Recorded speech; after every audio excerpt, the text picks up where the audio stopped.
नमस्कार दोस्तों, आज की इस वीडियो में हम कंपेयर करने वाले हैं दो ऐसी शानदार म्यूचुअल फंड्स कंपनी के प्लान्स की। दोनों ही लार्ज और मिड कैप फंड हैं, दोनों ही शानदार कंपनी है। एक सर गवर्नमेंट सेक्टर की सबसे बड़ा म्यूचुअल फंड हाउस है, एसबीआई म्यूचुअल फंड का प्लान है, SBI large and mid cap fund. दूसरा है आदित्य बिरला का Sun Life equity advantage fund. दोनों ही लार्ज कैप फंड है और दोनों ही large and mid cap fund है, दोनों ही अच्छे फंड है। हम दोनों का कंपेयर करके देखें कौन सा फंड किस पैरामीटर में किस फंड से ज़्यादा अच्छा है। जब आप दोनों ही फंड में किसी एक को लेने का मन बनाया हो आपने, तो इस वीडियो से आपको थोड़ा फ़ायदा हो सके, आपको थोड़ा जानने में आसानी हो कि कौन सा फंड अच्छा है। तो हमेशा की तरह हम इस वीडियो में भी 6 टॉपिक्स पर बात करने वाले हैं। सबसे पहले फंड ओवरव्यू देखेंगे, उसके बाद हम रिटर्न का कंपेयर करके देखेंगे कितना रिटर्न रहा है, रिटर्न पैरामीटर पे कैसा रहा है। उसके बाद रिस्क मेजर देखेंगे, पोर्टफोलियो की बात करेंगे दोनों ही म्यूचुअल फंड्स के बारे में। उनके बाद उनकी फंड डिटेल्स जानेंगे और लास्ट में हम कैलकुलेट करके देखेंगे कि लंबे समय में दोनों ही म्यूचुअल फंड के थ्रू हम कितना पैसा बना सकते हैं। सबसे पहले फंड ओवरव्यू की बात करेंगे। फंड ओवरव्यू में अगर जहाँ तक एनएवी की बात है तो SBI large and mid cap fund direct plan growth का एनएवी इस समय 382 रुपये 36 पैसे है। वहीं Aditya Birla Sun Life equity advantage fund direct growth का 730 रुपये 4 पैसे हैं। वीआरओ रेटिंग का सवाल है तो दोनों ही फंड को 3 स्टार रेटिंग मिली है। कैटेगरी और सब कैटेगरी भी सेम है, लार्ज एंड मिड कैप है, दोनों ही इक्विटी फंड है। फंड एज की बात करें तो दोनों फंड का जो जिस डेट से हम कंपैरिजन कर रहे हैं, दोनों ही का आप पिछले 8 साल 11 मंथ के परफॉर्मेंस पे हम दोनों ही म्यूचुअल फंड का कंपेयर कर रहे हैं। तो फंड एज है 8 साल 11 मंथ है। फंड साइज की बात करें तो एसबीआई का जहाँ 5,368 करोड़ रुपए है, वहीं Aditya Birla Sun Life equity advantage का 6,201 करोड़ रुपए का फंड अभी तक इसमें निवेश, मतलब इतने पैसों का निवेश लोग इनके म्यूचुअल फंड्स में कर चुके हैं। अब आइए एक नज़र इनके रिटर्न्स पर डाल लेते हैं। 3 महीने के रिटर्न्स देखा जाए तो एसबीआई का 4.12% है, वहीं आदित्य बिरला का 1.12% है। 6 मंथ की बात की जाए तो 6 मंथ में एसबीआई का 12.4% है, आदित्य बिरला का 15.64% है। पिछले 1 साल की बात करें, जब से कोविड का टाइम आया तब से दोनों ही म्यूचुअल फंड ने अच्छा रिटर्न दिया है पिछले 1 सालों में, जहाँ एसबीआई का 41.73% है, वहीं आदित्य बिरला का 42.07% है। पिछले 3 साल की बात करें तो पिछले 3 साल में जहाँ एसबीआई लार्ज कैप ने 21.41% तक का रिटर्न दिया है, वहीं आदित्य बिरला ने 22.63% तक का रिटर्न दिया है।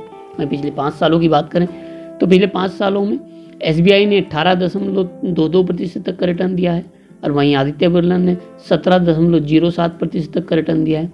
और जब से ये फंड स्टार्ट हुआ है तब से बना है। सिंस इंस्पेंशन से बात करें तो आज जहाँ एसबीआई ने 17.71% तक का रिटर्न दिया है, वहीं आदित्य बिरला ने 18.12% तक का रिटर्न दिया है। तो दोनों ही फंड ने अपने समय में अच्छे फंड दिए।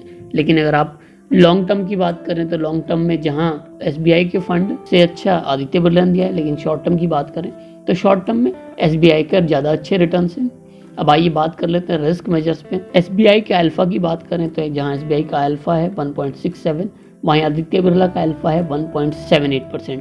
अल्फा जनरली होता है कि अपने बेंचमार्क के मुकाबले इस फंड ने कितना रिटर्न दिया है, यानी निफ्टी जो उसका इंडेक्स है, जो बेंचमार्क इंडेक्स है, वो कितना बड़ा है, उसके कंपेरिजन में ये म्यूचुअल फंड कितना बड़ा है। बीटा की बात करें तो बीटा जहां एसबीआई का 1.03 है, वहीं Aditya Birla Sun Life equity advantage का बीटा है 1.08। बीटा का मतलब होता है कि ये फंड मतलब अपने बेंचमार्क के मुकाबले कितना बढ़ता है और जब बेंचमार्क गिरता है तो उसके मुकाबले कितना ही करता है। 1 से जाता है यानी दोनों ही फंड ज़्यादा वॉलेटाइल है, लेकिन आदित्य बिरला यहाँ ज़्यादा वॉलेटाइल है एसबीआई के मुकाबले। वहीं आदित्य बिरला ने क्योंकि ज़्यादा वॉलेटाइल है उस हिसाब से ज़्यादा रिटर्न्स भी दे रहा है अपने बेंचमार्क के मुकाबले। यहाँ इनका अल्फा भी ज़्यादा है, तो इसमें SBI large and mid cap fund ज़्यादा अच्छा लग रहा है Aditya Birla Sun Life equity advantage fund से।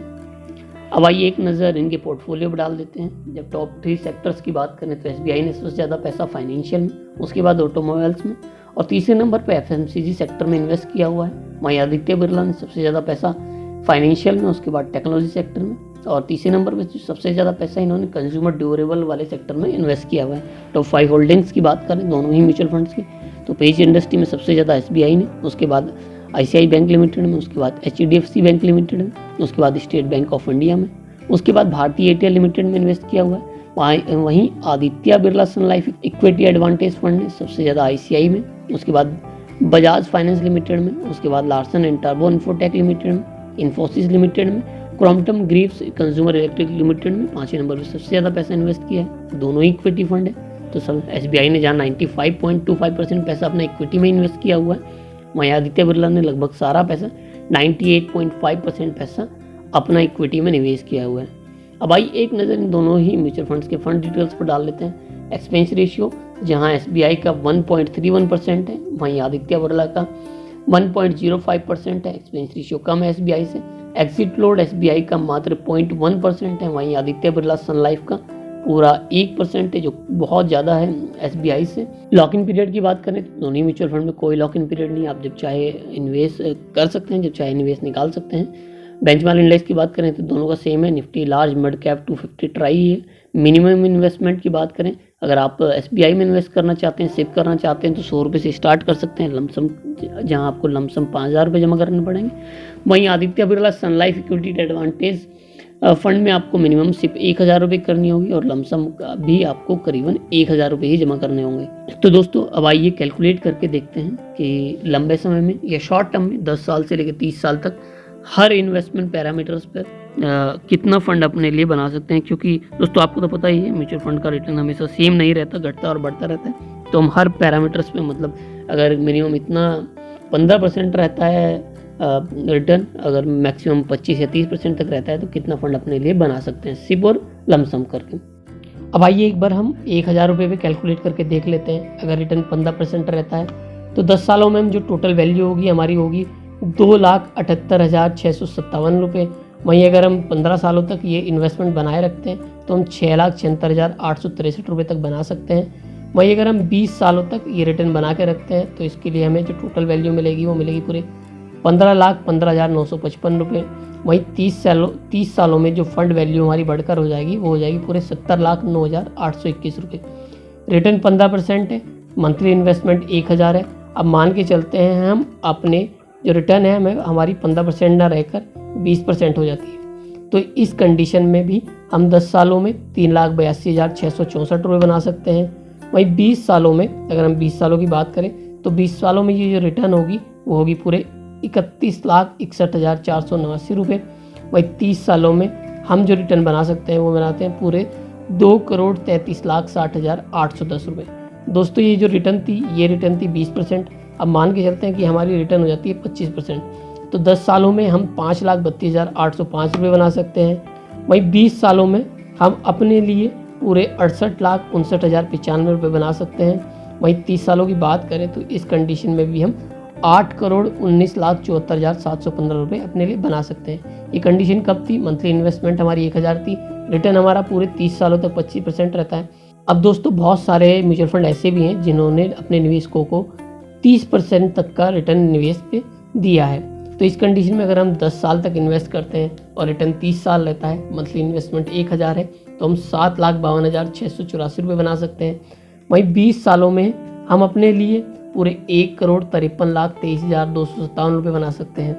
वहीं अगर हम बात करें 30 सालों की तो 30 सालों में हम अपने लिए 29,73,82,551 रुपये बना सकते हैं। अगर 30 सालों तक 1,000 रुपये मंथली इन्वेस्टमेंट करें और हर साल हमें 30% का रिटर्न मिलता रहे, तब इस कंडीशन में हम 29 करोड़ रुपए इतनी बड़ा रकम अपने इतना बड़ा फंड अपने लिए बना सकते हैं।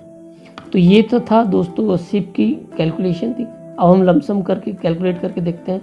अब हम कैलकुलेट करके देखते हैं कि अगर हम लमसम 1 लाख रुपए जमा करते हैं अपने म्यूचुअल फंड में और रिटर्न जो हमें मिलता है 10 सालों में वो मिलता है 15%, तो इस कंडीशन में आपका 1 लाख रुपये बढ़कर 4,04,556 रुपये हो जाता है। वहीं 20 सालों में ये अमाउंट बढ़कर आपका पूरे 16,36,654 रुपये हो जाता है। वहीं 30 साल बाद ये अमाउंट बढ़कर हो जाता है 66,21,177 रुपये, जब रिटर्न रहता है पूरे 15%। अब मान के चलते हैं कि आपका रिटर्न 10 सालों तक बढ़कर हो जाता है 20%।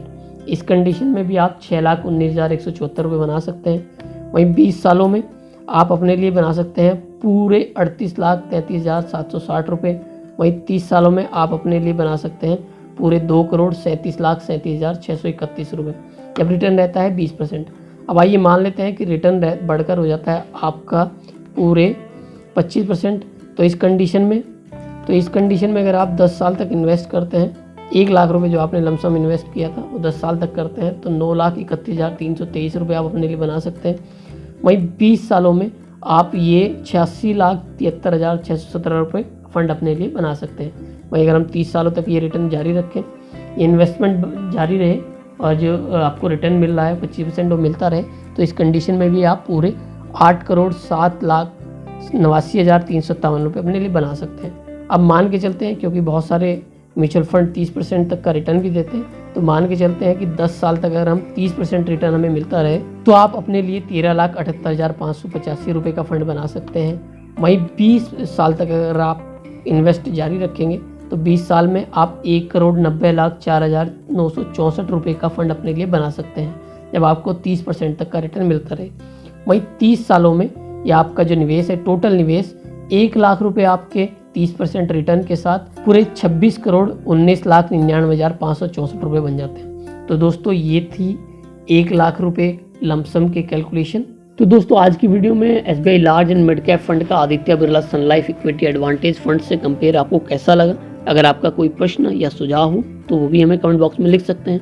अगर आप हमारी वीडियो अभी तक देख रहे हैं तो वीडियो को लाइक भी करते चलें, साथ में हमारे चैनल को सब्सक्राइब भी करते चलें। ऐसी ढेर सारी कंपैरिजन की वीडियो आपको लगातार मिलती रहेंगी।